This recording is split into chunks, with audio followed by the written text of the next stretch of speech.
میں روزانہ صبح کے وقت قبرستان جاتا تھا اور اپنے والد صاحب کی قبر پر فاتحہ پڑھ کر دعا کیا کرتا اور اس کے بعد کام پر جاتا۔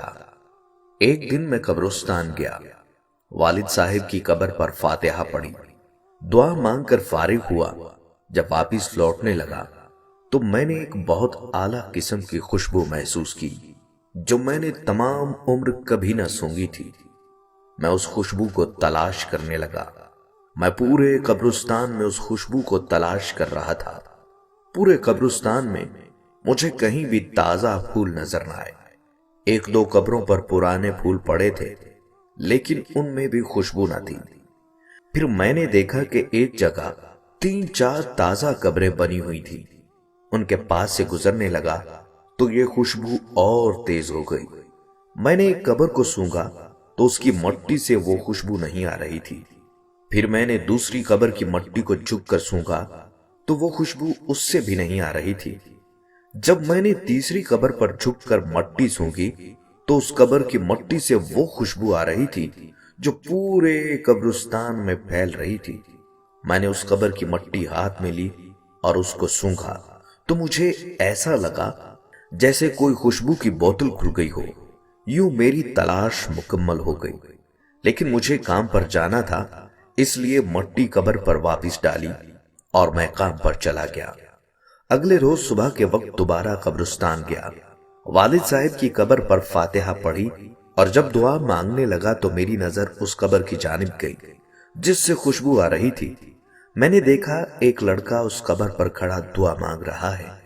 میں نے جلدی سے دعا ختم کی اور لڑکے کی جانب بڑھا۔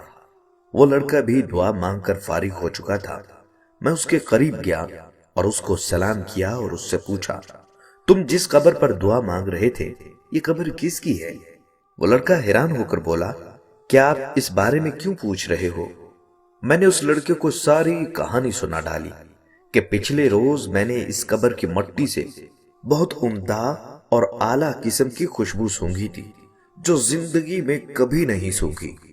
جب اس لڑکے نے میری بات سنی تو کہنے لگا، بھائی یہ میری والدہ کی قبر ہے۔ میری والدہ بہت ہی نیک تھی، وہ پڑھی ہوئی تو نہیں تھی لیکن ان کو قرآن پاک سے بہت محبت تھی۔ اتنی محبت تھی کہ جب بھی فارغ ہوتی تو وضو کرتی اور قرآن پاک کو لے کر بیٹھ جاتی تھی، اس کو چومتی تھی، بار بار چومتی تھی اور اس کے بعد قرآن کھول کر قرآن کے صفحات پر انگلی پھیرتی رہتی۔ میرے خیال سے میری ماں کی قرآن کے ساتھ محبت کی وجہ سے قبر سے خوشبو آتی ہے جو تم نے محسوس کی ہے۔ پھر میں اس لڑکے کے ساتھ باتیں کرتا ہوا قبرستان سے باہر کی جانب چل دیا۔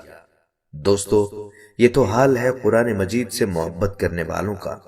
جو لوگ اس کو حفظ کرتے ہیں اور صبح و شام اس کی تلاوت کرتے ہیں، ان کے لیے کیا انعامات ہوں گے۔ ہمیں چاہیے کہ قرآن پاک سے محبت کریں، اس کی تلاوت کریں اور اپنی زندگی قرآن پاک کی تعلیمات کے مطابق بسر کریں۔ خواتین و حضرات، یہ تھی ہماری آج کی ایک سچی کہانی۔ مزید ایسی ہی ویڈیوز کے لیے ہمارے پیج کو فالو ضرور کریں اور ثواب کی نیت سے ہماری ویڈیو کو شیئر ضرور کیجیے گا۔